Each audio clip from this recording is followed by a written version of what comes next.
Shalom, selamat pagi sahabat pendengar Radio Suara Karitas dimanapun Anda berada.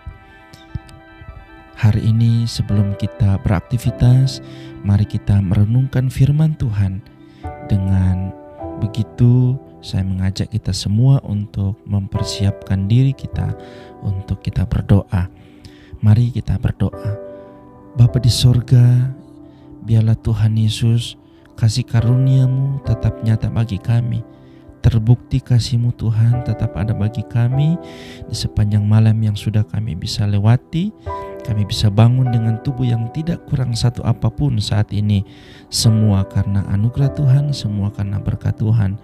Bapa di sorga, saat ini kami mau belajar firman Tuhan. Biarlah firman-Mu adalah kekuatan kami.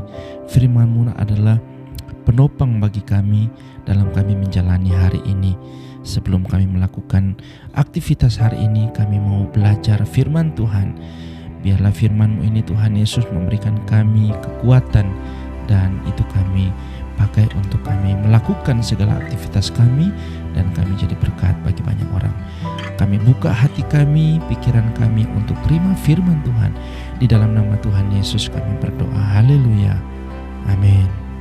Sahabat pendengar dimanapun Anda berada, mari kita buka sama-sama firman Tuhan di dalam Kejadian pasal 7 ayat 5. Kejadian pasal 7 ayat 5, demikian bunyi firman Tuhan. Lalu Nuh melakukan segala yang diperintahkan Tuhan kepadanya. Bapak Ibu Saudara yang diberkati Tuhan, renungan saat ini saya beri tema melakukan perintah. Di dalam Alkitab, Paulus berkata bahwa ikutlah menderita sebagai seorang prajurit yang baik dari Kristus Yesus. Seorang prajurit yang sedang berjuang tidak memusingkan dirinya dengan soal-soal penghidupannya. Itu bisa saudara baca di dalam 2 Timotius pasal 2 ayat 3-4. Jadi, seorang prajurit mengapa dia tidak memusingkan diri saat sedang berjuang? Apa yang membuatnya sangat bersemangat dalam perjuangannya? Semua itu dia lakukan karena yang pertama, yaitu karena dia ingin menjadi prajurit yang baik. Ya. Jadi seorang prajurit melakukan itu karena dia ingin menjadi prajurit yang baik. Kemudian yang kedua, karena dia ingin mendapatkan penghargaan dan naik pangkat tentunya, ya. Ketika dia mendapat penghargaan, maka dia akan naik pangkat. Kemudian yang ketiga, karena dia ingin disegani dan ingin diingat oleh banyak orang, ya. Jadi seorang prajurit ini sanggup melakukannya ini karena sebuah perintah, ya. Seperti judul pembacaan kita tadi, yaitu melakukan perintah.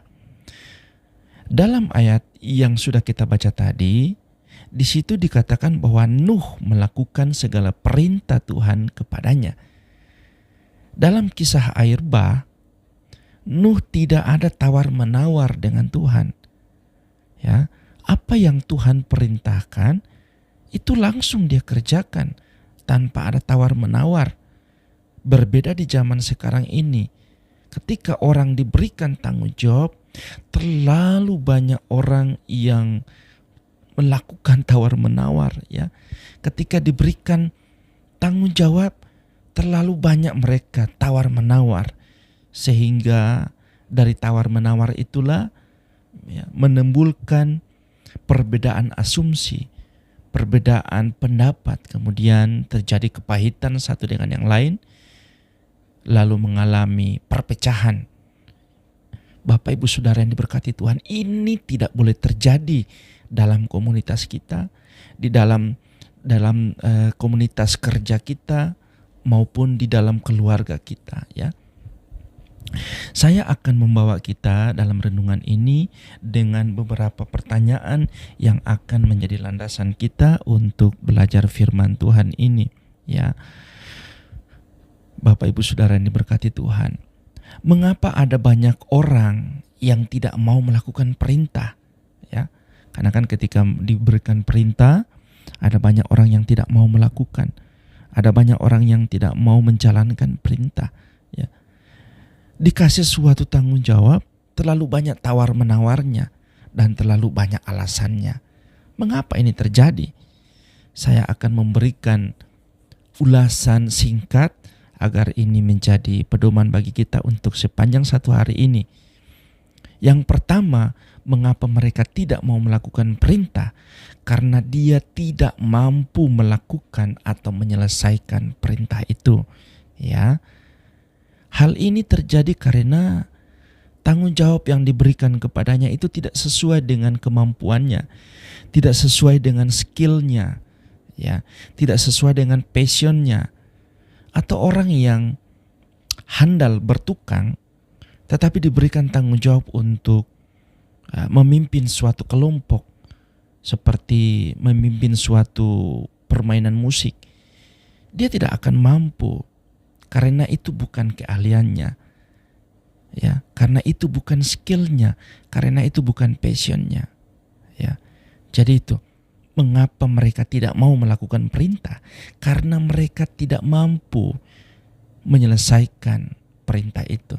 Dan yang kedua, yaitu karena mereka memiliki keinginan ingin menjadi lebih dari yang lainnya atau merasa hebat. Ya, Bapak Ibu Saudara yang diberkati Tuhan, ini sering terjadi dalam komunitas pekerjaan, entah itu di kantor maupun dimanapun ya. Kadang-kadang karena keangkuhan mereka ingin menjadi lebih, bahkan mereka ingin menjadi hebat dari orang lainnya, menganggap diri lebih ya, sehingga karena dia merasa bahwa dirinya lebih, dia tidak mau melakukan perintah itu. Ini adalah karakter yang membahayakan dari seorang manusia ya, yaitu karakter kesombongan. Dengan dia berpikir merasa hebat dari orang lain, maka dia tidak akan menganggap suatu perintah yang diberikan itu kepadanya. Ini berbahaya Bapak Ibu Saudara yang diberkati Tuhan. Ya. Dalam komunitas, janganlah kita seperti itu. Kemudian yang ketiga, mengapa ada banyak orang tidak melakukan perintah?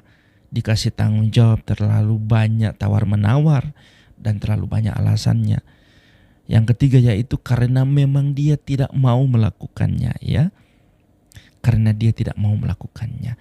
Orang seperti ini adalah tergolong kepada orang yang pembangkang ya, selalu melawan dan memberontak. Tiga kriteria orang ini itu kadang terjadi dalam kehidupan kita. Dan Bapak Ibu Saudara sudah merasakan pastinya ya. Kita harus sadar Bapak Ibu Saudara yang diberkati Tuhan, bahwa jika kita ingin bergabung dalam suatu organisasi, itu berarti kita harus taat ya.